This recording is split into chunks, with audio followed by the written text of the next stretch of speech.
So we all have in our jewelry boxes at home either old pieces of jewelry or broken pieces of jewelry that we'd like to restring.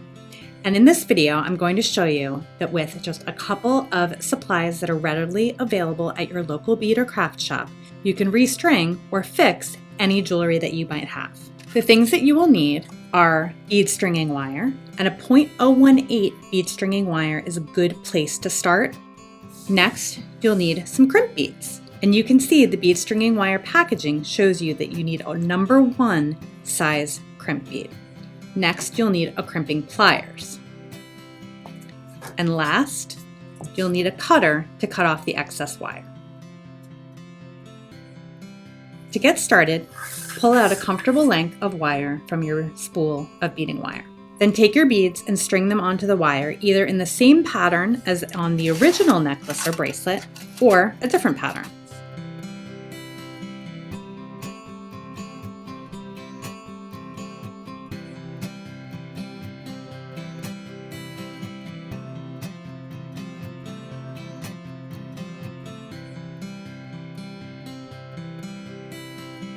After you've gotten your beads all strung up on the wire, you will add a crimp bead.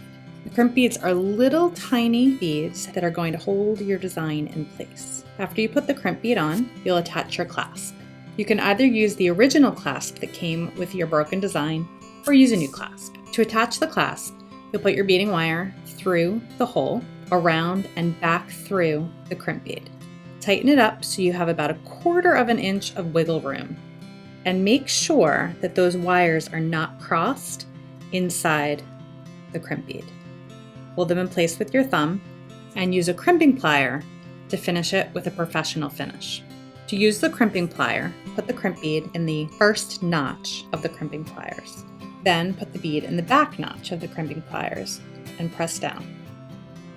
The final step is to bring the crimp bead back to the front notch of the crimping pliers, turn it 90 degrees, and gently round the bead. This provides a nice secure finish to your beaded design.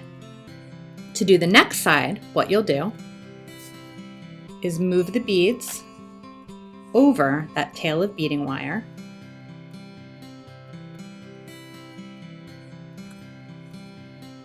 and cut the beading wire from the spool, leaving about 4 inches.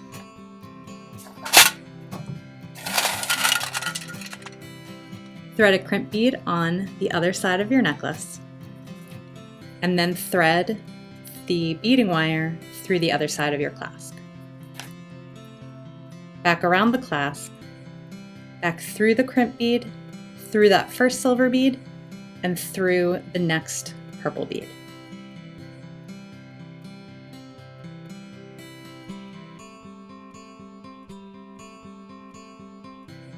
Once I've done that, I'll grab that tail with my fingers and pull it tight. You want to be sure to lift your design up to make sure that there isn't any extra space in between any of the beads that you don't want to be there. When you're tightening up the design, make sure there's about the same amount of wiggle room on this loop as there is on this loop.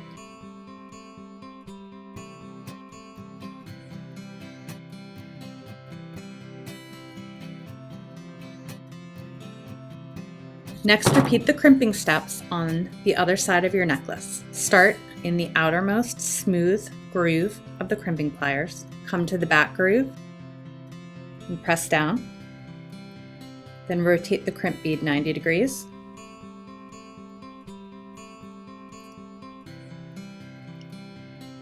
And use small gentle movements to round that crimp bead around. Use a nipper cut off the end of the wire, and now you've restrung a beautiful heirloom design.